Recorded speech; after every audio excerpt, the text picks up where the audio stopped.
এই ভিডিওটিতে আমরা দেখব দুষ্ট এই বানর ছানাটি কিভাবে তার বন্ধু এই বিড়াল ছানাটির জীবন বাঁচিয়েছে।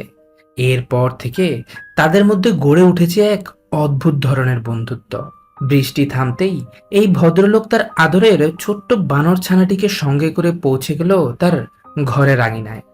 গাছে ঝুলে থাকা পাকা কাঁঠালগুলো এক এক করে পেড়ে এনে তিনি তার আদরের বানর ছানাটিকে দেখভালের দায়িত্ব দিচ্ছেন। কিন্তু তিনি যখন কাঁঠাল পাড়তে আবারও ব্যস্ত হয়ে পড়েন, ঠিক তখনই বানর ছানাটির সামনে বৃষ্টিতে ভেজা একটি অসুস্থ বিড়াল ছানা এসে হাজির হয়। বিড়াল ছানাটিকে দেখতেই বানর ছানাটি দৌড়ে ছুটে যায় তার কাছে।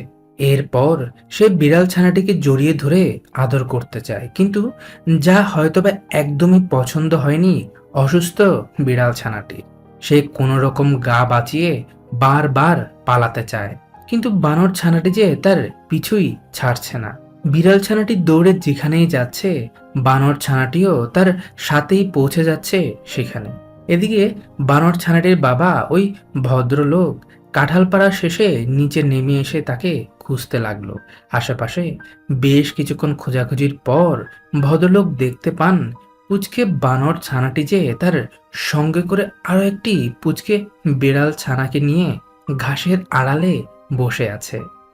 যা দেখে তিনি ধীরে ধীরে এগিয়ে আসেন, কিন্তু সামনে এসে যখনই ভদ্রলোক বিড়াল ছানাটিকে হাতে নিয়ে একটু পর্যবেক্ষণ করেন, তখনও তিনি দেখতে পান তার শারীরিক অবস্থা যে মোটেও ভালো নয়, আর তার শরীরের নানা অংশে বাসা বেঁধেছে অনেকগুলো পোকা।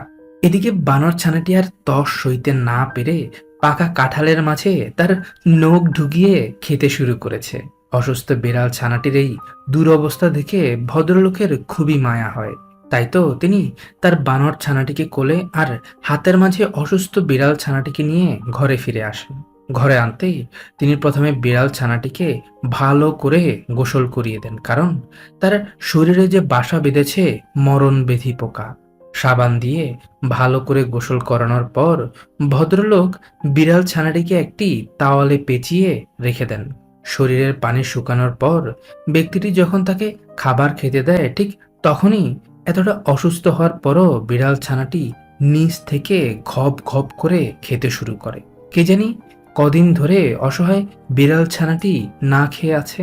তবে বিড়াল ছানাটির খাবারের মাঝে ভাগ নিতে ভুল করেনি পুচকে বানরটি। সেই শুরু থেকে কেমন যেন বিড়াল ছানাটির প্রতি বানর ছানাটির এক অদ্ভুত ধরনের বন্ধুসুলভ আচরণ লক্ষ্য করা যাচ্ছে। এদিকে খাবার দাবার শেষে কিছুক্ষণ বিশ্রাম নেওয়ার পর এই ভদ্রলোক এবার তাদেরকে নিয়ে রওনা দিলেন একজন পশু চিকিৎসকের কাছে।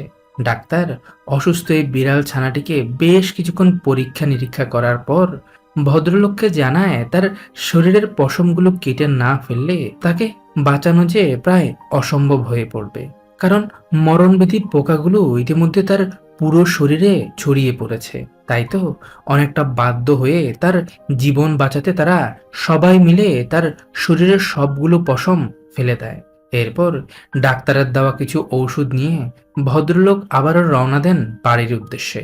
বাড়িতে পৌঁছাতেই তার ঘরের কোণে থাকা বানরের এই ছোট্ট ঘরটির মাঝে তাদের দুজনকেই ছেড়ে দেয়। ছাড়া পেয়ে পুচকে বানর ছানাটি তার বাঁদরামি শুরু করে। সে ঝুলে ঝুলে বারবার বিড়াল ছানাটিকে বিরক্ত করছিল। আজ বানর মশাই মহা খুশি, কারণ এতদিন সে একা থাকলেও আজ থেকে সে যে তার নতুন বন্ধু পেয়েছে। প্রায় অনেকক্ষণ ধরে বানর ছানাটির বাঁদরামিতে একটা সময় বিরক্ত হয়ে বিড়াল ছানাটিও তার অসুস্থ শরীর নিয়ে এবার ঝাঁপিয়ে পড়ে তার উপর। তাদের দুজনের মাঝে এমন মিল মোহাব্বত দেখে ওই ভদ্রলোকও মহা খুশি। এরই মাঝে তিনি এসে বিড়াল ছানাটির মুখের দিকটা একটি প্রোটেকশন লাগিয়ে তার পশমবিহীন পুরো শরীরের মাঝে ঔষধ স্প্রে করে দেন, কারণ যদি তার শরীরে এখনো কোনো পোকামাকড় লুকিয়ে থাকে তা যে এই বানর ছানাটির শরীরের মাঝেও ছড়িয়ে যেতে পারে। বন্ধুকে ঔষধ লাগিয়ে দেওয়ার সময় দুষ্ট বানরের বান্দরামি যেন বন্ধই হচ্ছে না। ব্যক্তিটি তাকে বারবার এই চেয়ারের মাঝে বসিয়ে দিলেও সে কিছুক্ষণ পর পর এসে তাদের বিরক্ত করছে।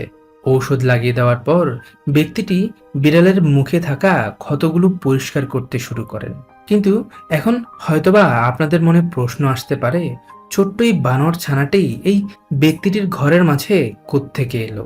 মূলত কয়েক মাস আগে তিনি তার বন্ধুদের সাথে পাহাড়ে ঘুরতে এসেছিলেন, কিন্তু ঘুরতে ঘুরতে একটা সময়ে তাদের কানে ভেসে এসেছিল কান্নার শব্দ।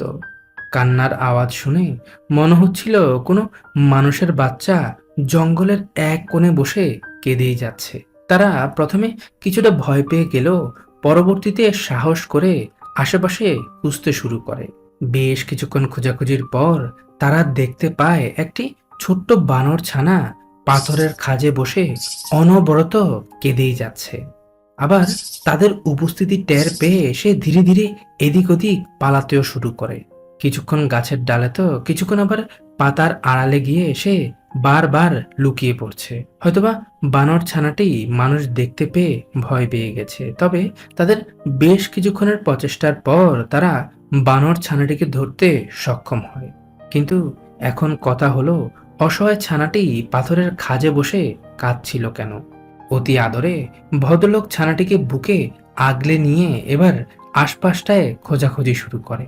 কিছুক্ষণ এদিকে তো কিছুক্ষণ অন্যদিকে গিয়ে আবার কিছুক্ষণ নানা ভঙ্গিমায় মুখে শব্দ করে ছানাটির মাকে তিনি খুঁজতেই থাকেন।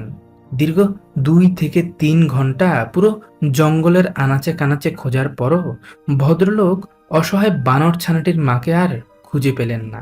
এক পর্যায়ে তিনি ক্লান্ত হয়ে ছানাটিকে বুকে নিয়ে ঝর্ণার পাশে শুয়ে পড়েন। এত খোঁজাখুঁজির পরও ছানাটির মাকে খুঁজে না পাওয়ায় অনেকটা বাধ্য হয়ে তিনি বানর ছানাটিকে তার ঘরে নিয়ে আসেন। এরপর থেকেই বানর ছানাটি ব্যক্তিটির ঘরের মাঝে তার সাথেই বসবাস করছে। ঘরে আনার পর থেকে ঠিক যেন তার নিজের সন্তান ভেবে তিনি তার যত্ন নিতে শুরু করেন। নিয়ম করে প্রতিদিন কুসুম গরম পানিতে ছানাটিকে গোসল করানো, ঘন্টা কয়েক পর পর ফিডারে করে দুধ খাওয়ানো, আবার সময় পেলে ছানাটিকে নিয়ে তাদের ঘরের আঙিনায় ঘুরতে যাওয়া। সে এতটাই আদর যত্নে একটু একটু করে বড় হয়ে উঠছে যেন দেখে মনে হবে সে এক মানুষের সন্তান। দিন কয়েক পর থেকে সে তার নতুন এক বন্ধুকে খুঁজে নিয়েছিল।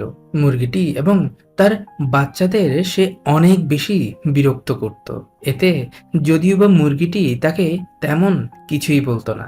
তবে ছানাগুলো একটু বড় হয়ে যাওয়ার পর তারা এই ঘরটি ত্যাগ করায় বানর ছানাটি আবারও একলা হয়ে পড়েছিল। কিন্তু এখন আর কোনো চিন্তা নেই, কারণ দুষ্ট বানর ছানাটি যে তার এক নতুন বন্ধুকে কাছে পেয়েছে।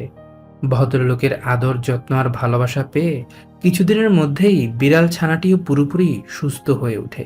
এখন তারা এই ঘরের মাঝে মহা আনন্দে বসবাস করছে। তাদের দুজনের দুষ্টু মিষ্টি ভালোবাসায় ঘেরা আরও নতুন নতুন ভিডিও দেখতে চাইলে আমাদের চ্যানেলটি সাবস্ক্রাইব করে কমেন্টে অবশ্যই জানাবেন। ধন্যবাদ।